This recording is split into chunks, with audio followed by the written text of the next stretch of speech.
picture. A man for all seasons. Want me to wait up for you? No, I want you lying down. Burt Reynolds stars in Evening Shade beginning Monday the 10th of February at 8:30 on 4. Now on 4, in this final brush with art, Alwyn Crawshaw makes a complicated subject look deceptively simple.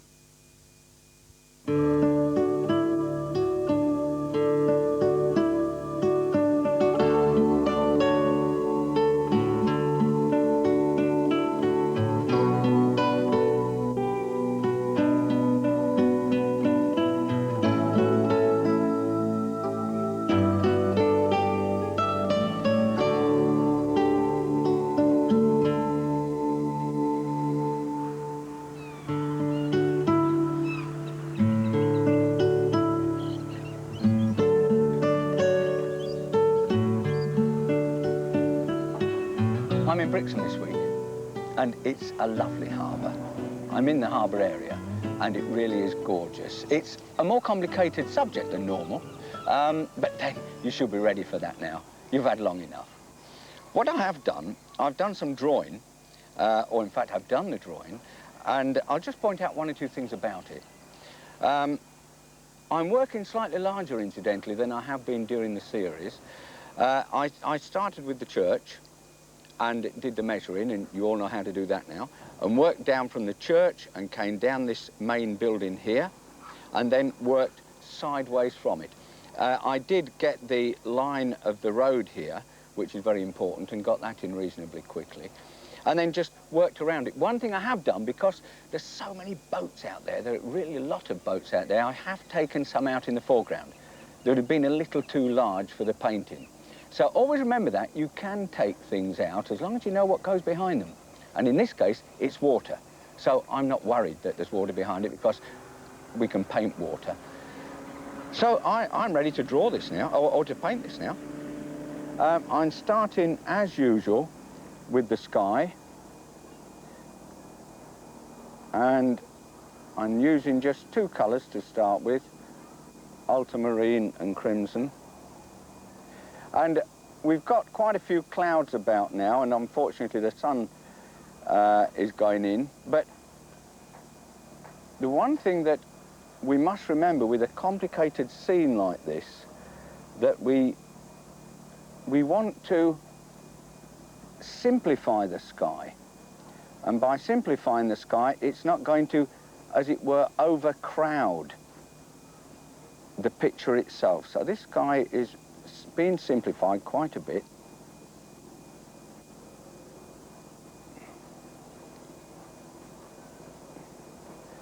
That's it, that's coming down nice. Notice all the little flecks of white that I've left. These have been left on purpose because they just help to give a bit more life. Must watch them chimney pots.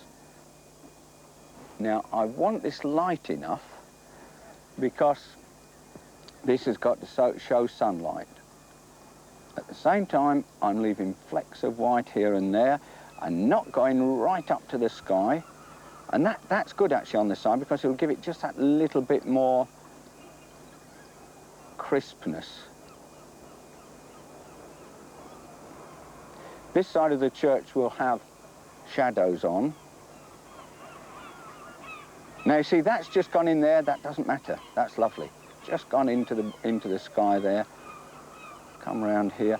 It's almost all the same colour, this. They're two little, look like the tops of towers or something that's up there. And in fact, the church does change a little bit of colour up there, down here, but I'm not worried, I'm still keeping it the same. And really what I'm doing, I'm sort of thinking out loud, because normally when I'm painting, I'd just be saying this to myself as I'm working along. But what I'm doing now, of course, is trying to let you read my thoughts. And so this is what you're doing all the time you're working over an area like this, is talking to yourself and saying what is happening. And by looking at the scene, you're just telling yourself that something is what colour it is, or it goes behind, or it goes in front. Just looking up there, we've got another bit of colour there. We've got that colour there. That side. Remember, there's no shadows on this yet. This is just getting in the first wash. I've got a flagpole there that I've got to watch. I've just gone over part of it. You've really got to be looking all the time when you're doing something like this. You're checking all the time with real life and with your own painting. That's that. That comes just into there. Just a little bit. Into there. Then the pink stops and we go into a dark brown. Now, that's dark brown, so I'll carry on painting it pink because the dark brown will go over the top of that and it'll give a nice base for it. Leave a couple of little flicks in it because there's a name on there somewhere. And then we come into a bit of shadow area under here. Now that I'm leaving all sort of bits and pieces in there because we've got people dotting around and moving and all sorts of activity.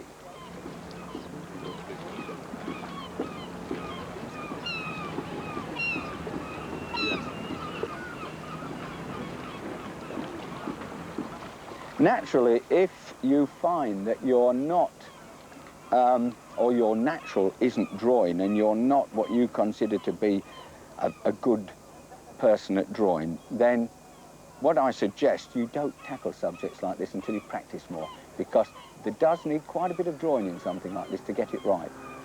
And if you've got a good drawing as a base, then you should be all right for doing the painting. Oh, I've got some people in there, mustn't forget.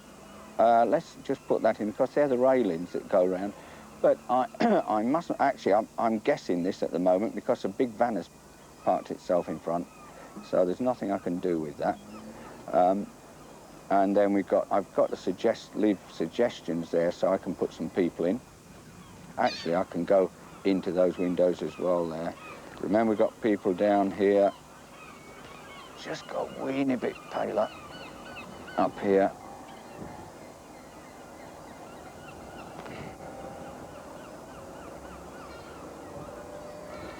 Paint over that because that's going to be darker on top. That's all dark, in fact, with windows and dark areas. And with that that's white there, so we must remember that. We'll leave that. And of course, this dark is going to silhouette this statue here. Yeah, that will do it.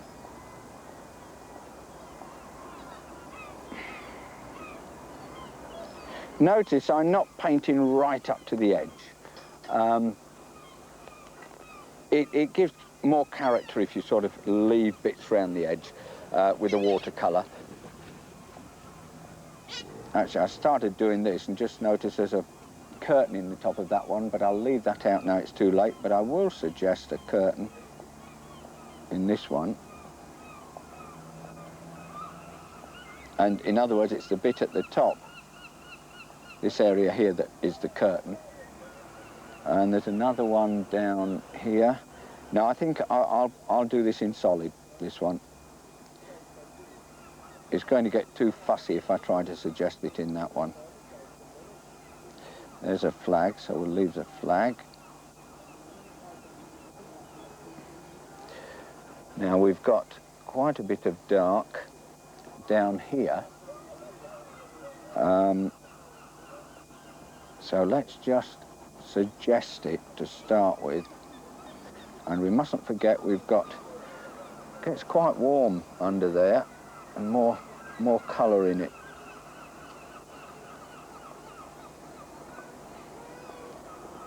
So we'll add a bit more in. And what it has got, it's got some what look like lights or something in there, so I'm going to paint them in. But I mustn't forget that I got people here, so I'm leaving. Remember when we did the people with in the crowd scene? Well, really, this is all I'm doing here. Doing exactly the same, just leaving a suggestion of them behind or in front of the dark area.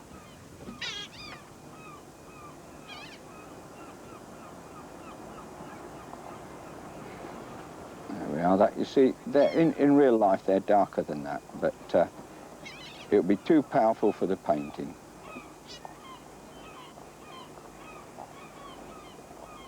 Had a horrible feeling then. I thought I painted the white ones black, but these are the black ones. The white ones are on the right.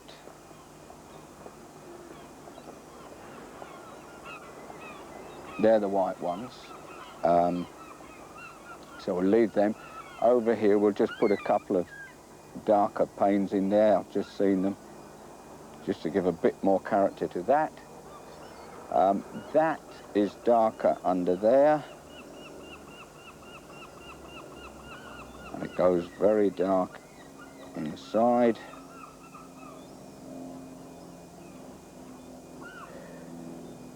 That could be a little darker. But I was going to make that a little darker, but on the other hand, I think it's better to now carry on with some of the boats.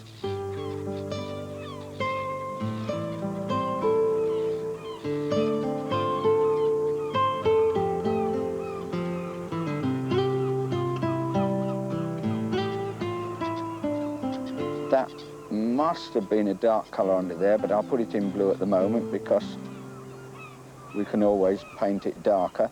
But as I said, the cabin is blue through there, it's blue there, and all the way inside. So what I shall do, I shall paint this, and then inside I shall put some tone on it, some shadow work on it, so that it does show the shape or the form of the boat. Notice I'm painting this boat in its shapes, so that if I get any lines, just like that one there, that line there shows the shape of the stern of the boat. Now, that's a very small thing in this very large painting, but it's a very important point, because you're letting the brush strokes show the form and the shape of what you're painting. Notice how as soon as I start to get some dark against some of these light shapes, how of course the dark and the light makes the shape and the form. We've talked about this on previous programs, but it's really all part of painting. All the time you're working, it's light against dark, dark against light to show form. That's the yellow reflection of the yellow house up there. Then we go on to the greyer house. I've mixed also some colours.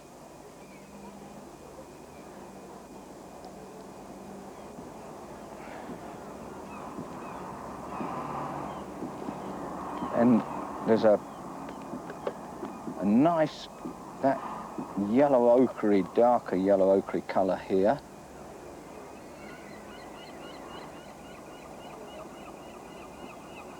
Put that in next. Notice I'm doing it very free. Then we've got some white, and then a very, very pale, this very, very pale colour, but there's white that goes in between it. I'm just going to suggest it. We've got the white boat there as well that will be running into it. Then we go into this red building here.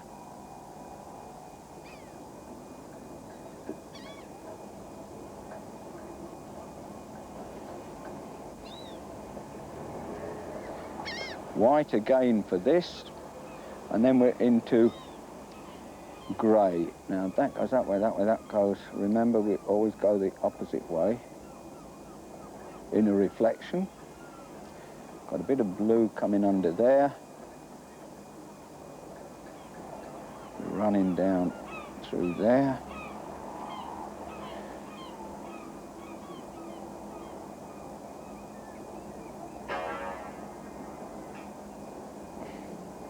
Now remember, this is only the first wash, but what it does, it gives us a start, and it starts the reflections, and then of course we're going to work on top of that, and we can just sort of drop some reflections of the windows in when all this is dry, and of course masts and bits and pieces of boats. So we've got to let that dry, and it must be dry. Remember, this is what we always say with watercolour, it must be dry before you go over the top if you want a crisp line. While I've got some yellow in, or deepish yellow, I just want to, I don't know whether it will work, but it was these lights that I saw in the window. It's better actually if I paint over that rather than leave little blobs of yellow. Oh, that's nice, that runs into that, that makes a nice colour, that's a nice strong colour. Put a bit more in there. Aha, that's good. Right, let's have a look. We're gradually getting there now. I think, I don't know, I think we might be able to put a bit of a shadow on there, but we'll leave it for a minute. We've got some shadows to put on the roofs. They were there earlier, but they've gone now because the sun has gone, and we had that with a chimney stack showing as a shadow. Let's put that in and see what happens. It was a shadow that simply came up the whole of the building, and then it showed a chimney stack and then came down. Now, I've got to watch these people because they're wet. Now that's shown a distinct shadow. There was a shadow cast on this roof. This is a bit of guesswork here on the roof, but I know it came down and went along, something like that.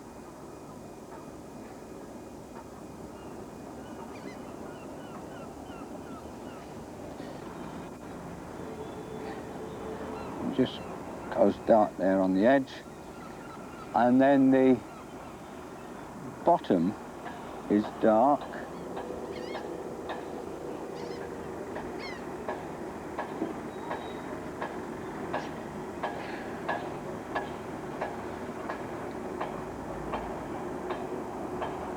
That's that. We might darken that in a minute, we'll see. Windows could be a bit darker, or portholes, or whatever. A line runs up there and round. That was the one that was in the background. That's okay, that just sort of makes it as though something's happening over there. This blue boat wants to be darker underneath and on the side, and it wants shadow on that side. Shadow on the shadow side of the cabin or cockpit. So I think we'll go on to this wall. Yes, that's the darker area. In fact, it's really the area that is usually covered by water, or where the tide reaches, sort of tide mark. And I'm just looking where it starts. It starts about there, so that we're really dark all along here. Now in places it goes darker.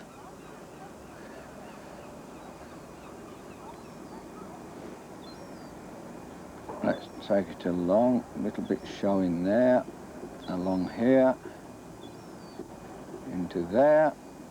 And what it's doing, of course, it's helping these boats to stand out because we're dark against light. Always remember dark against light, and that's all very, very important part of painting. Around that little boat. Those steps, you remember I said, just there. Of course they're dark under there, dark down to there. We can see a little bit through the boat.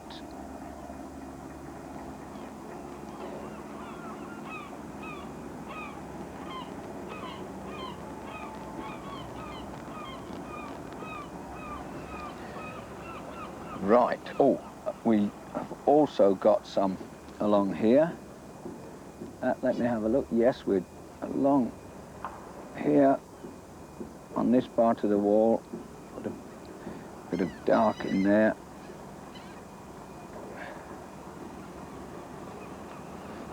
In fact, that's even higher still. That's it, because that's nice and juicy, that. Run down, oh look, if I run down there, see we've got a nice front to that boat. Let's for a bit more in there, a bit more down there. Just that's lovely. That gives. Let's get some darker on that window. Not everywhere, but just here and there. That's lovely down there. But we can just take it down a little bit there.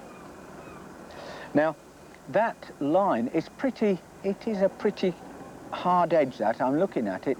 It does merge, but I'm going to keep it hard at this stage. I might soften it up as we go along, but I like it like that because it comes really down. Now, because we've got shadows there, obviously, we've got to have some shadows from the boats.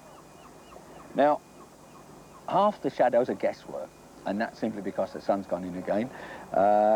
You try to remember them as you see it, as the sun comes out. You've got to try and remember as much as you can of shadows. Unless, of course, it's one of those gorgeous days where the sun stays out all the time. Now, the sun is on the left of my picture, so the shadows must be cast on the right. So we'd have a bit of shadow that's coming through there underneath the boat. That would be coming over there. We'd have some shadow cast over there, and perhaps we'd definitely get something from the cabin. That will be dark under that part.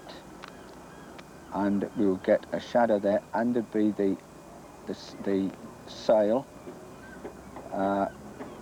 Shadow through there. As I say, this is guesswork, but it is giving us the impression of sunlight, which of course is what it's all about.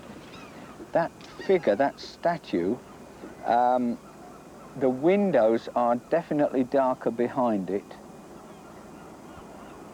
So I'll just get some darker paint and paint that darker behind, because then of course we're going to see the statue better.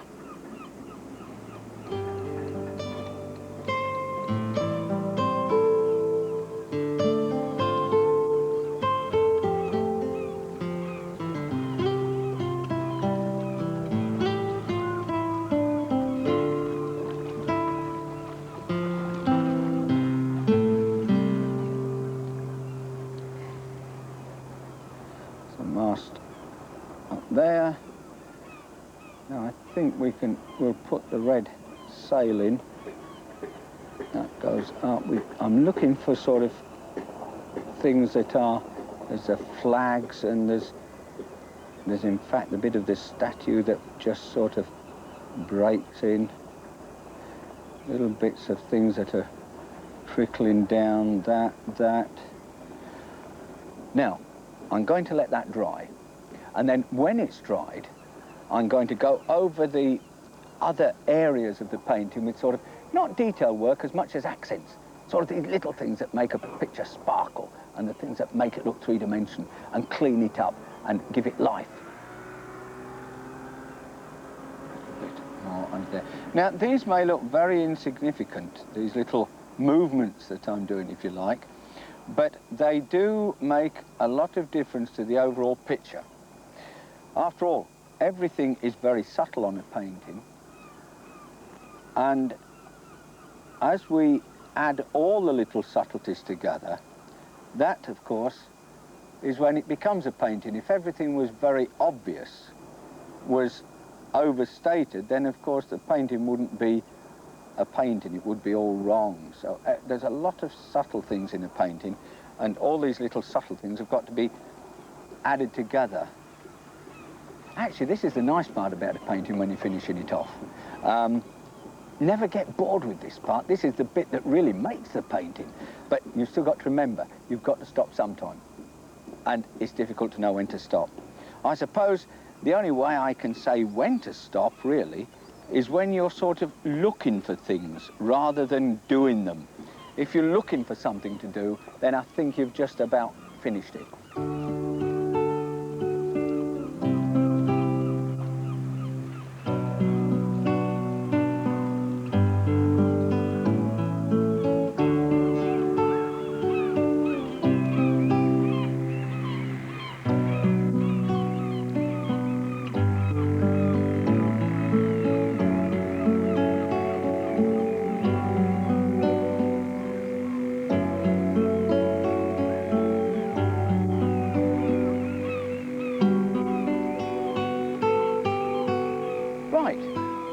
I'm happy with it. I think it's fine. Now, I did do one or two things with the painting, by the way. I put these mooring ropes on. After all, they're there, and it gives activity and more movement to the boats. And these little shadows I put on the side of these white flecks that were left when I painted the beach. Remember I mentioned that? And that gives a bit of depth to the beach and a bit of 3D. And that's it. Now, I hope you've enjoyed the series, because I thoroughly enjoyed doing it for you. And don't forget, you must practice. Always practice. And it will make you confident. And the more confident you are, the happier you will be, because your paintings will really be good watercolour paintings. But don't forget with watercolour, bags of water.